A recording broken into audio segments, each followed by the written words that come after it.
The night was silent at first, almost unnervingly so. Emma sat alone in her dimly lit bedroom, the soft glow of her bedside lamp casting long shadows across the walls.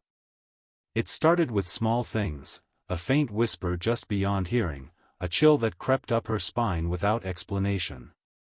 At first, she told herself it was just her imagination. But the noises grew louder, more persistent, like faint footsteps pacing just outside her door. Her moods began to shift unpredictably. One moment, she was calm and collected, the next, overwhelming waves of anger and despair washed over her. Friends noticed her sudden withdrawal, the way her eyes darkened with an unspoken terror. She didn't understand it herself. At work, she struggled to concentrate. Tasks she once found simple became mountains she couldn't climb. And then came the blackouts, brief but terrifying lapses where Emma would lose minutes, sometimes hours, of her life with no memory of what had happened. The worst came at night. In the pitch-black silence of her room, she saw them, grotesque shapes lurking in the corners, eyes gleaming with malevolence. They whispered her name, promising pain and ruin. The visions left her gasping for breath, drenched in sweat, her heart pounding like a drum in a dark forest. Sleep became a stranger, every rest brought new nightmares.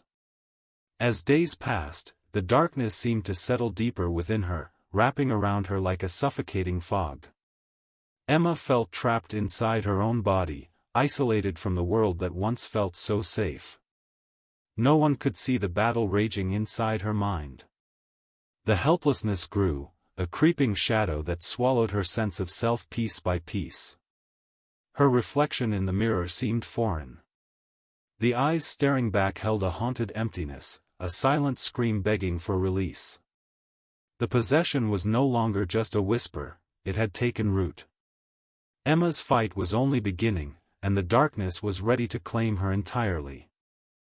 The clock on the wall ticked steadily, but time had lost all meaning for Emma.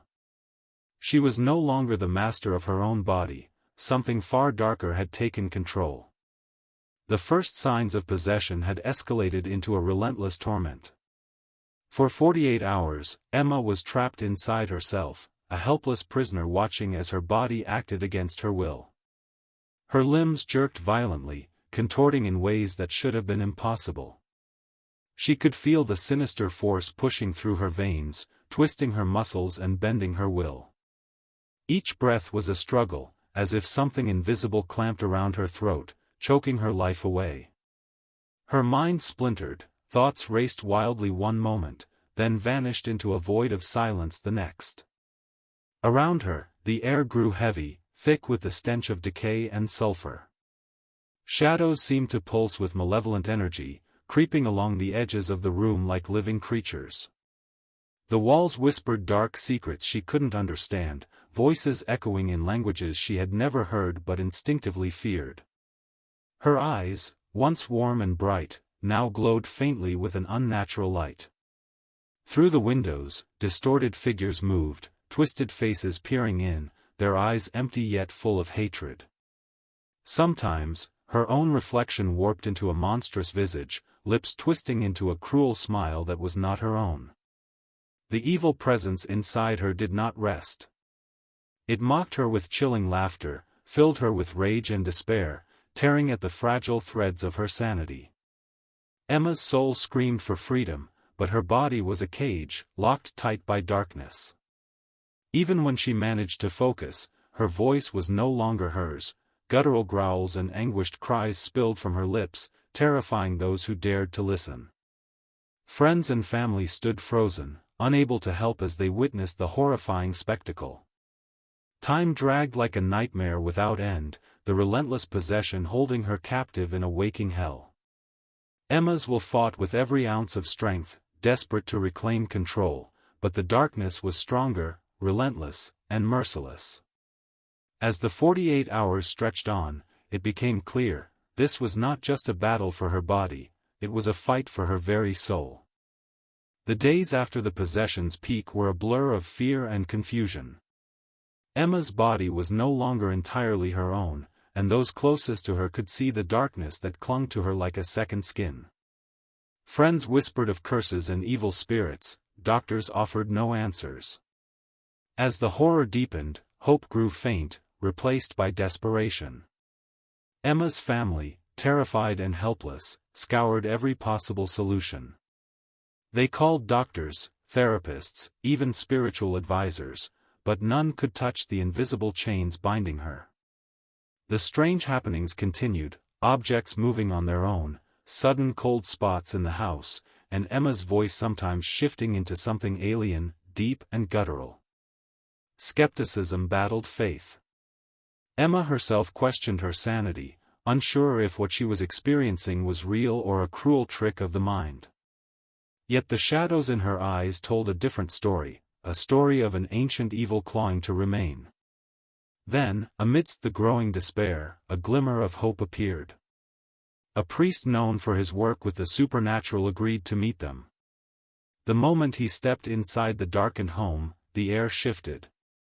He moved with quiet confidence, carrying a crucifix and a small book of rites. His presence alone seemed to push back the oppressive weight that had settled over the house. Emma's family watched as the priest prepared for the ritual, lighting candles that flickered defiantly against the thickening darkness. Emma, though terrified, felt a strange calm wash over her as the priest began to pray. But the darkness resisted. As the exorcism began, the room chilled, and a low growl echoed through the walls. Emma's body twisted violently, and her eyes flashed with unnatural fury. The evil presence screamed in defiance, rattling the windows and shaking the foundations of the house. It was a battle, unseen but palpable, between light and shadow. Despite the mounting terror, the priest did not falter. His voice rose over the howling storm inside Emma's mind, each word a blow against the invisible chains. The family clung to hope, their fear mingling with faith. The struggle had only just begun, but in this moment of desperate faith, the first cracks in the darkness appeared. The room was heavy with tension, thick with the scent of burning incense and flickering candlelight casting long, dancing shadows on the walls. Emma lay on the cold wooden floor, her body contorted unnaturally, limbs jerking as if caught in a fierce, invisible battle. Her breath came in ragged gasps, each one a desperate fight to hold on. The priest knelt beside her, clutching a worn crucifix in one hand and a small book of ancient rites in the other. His voice was steady but powerful as he began to chant prayers in Latin, the sacred words weaving through the oppressive darkness that filled the room. With each phrase, the atmosphere thickened, the evil presence that had taken root in Emma fought back fiercely. Suddenly, Emma's head whipped violently to the side, eyes blazing with a sinister glow. She spoke in voices that were not her own, guttural and chilling, filled with rage and despair. The room seemed to shake as if the walls themselves were trembling under the force of the unseen battle. The priest's face was pale but determined, sweat glistening on his brow as he pressed on, commanding the darkness to leave. Emma's family stood frozen nearby, a mixture of horror and hope etched on their faces. They could barely recognize the girl they loved, now a battleground of light and shadow. The exorcism was more than a ritual, it was a war for her soul. The priest sprinkled holy water, the droplets sizzling as they touched Emma's skin, causing her to convulse violently. A low, guttural growl escaped her lips, then a piercing scream that echoed through the night. Yet with every cry, the shadows retreated a little more. Minutes felt like hours. The priest's voice grew louder, fiercer, as he invoked the power of faith to cast out the darkness. Emma's body slowly relaxed, her eyes clearing for brief moments, glimpses of the person she once was flickering through the torment. Finally, after what seemed an eternity, a deep silence fell. Emma's chest rose and fell in steady breaths, her eyes fluttering open to reveal their familiar warmth. The evil presence had been driven away, at least for now. Exhausted but victorious, the priest rose, his hands trembling but triumphant. Emma's family rushed to her side, tears of relief streaming down their faces. The darkness that had consumed her was gone, but the scars of the battle remained, a haunting reminder of the night they faced demons face to face. The morning light filtered softly through the curtains, casting a fragile glow over the quiet room.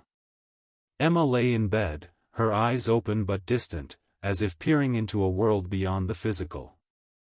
The exorcism had ended, the darkness driven out, yet the battle had left invisible wounds that ran deep beneath the surface. Her body was weak, still trembling from the ordeal, but it was the silence that unnerved her most.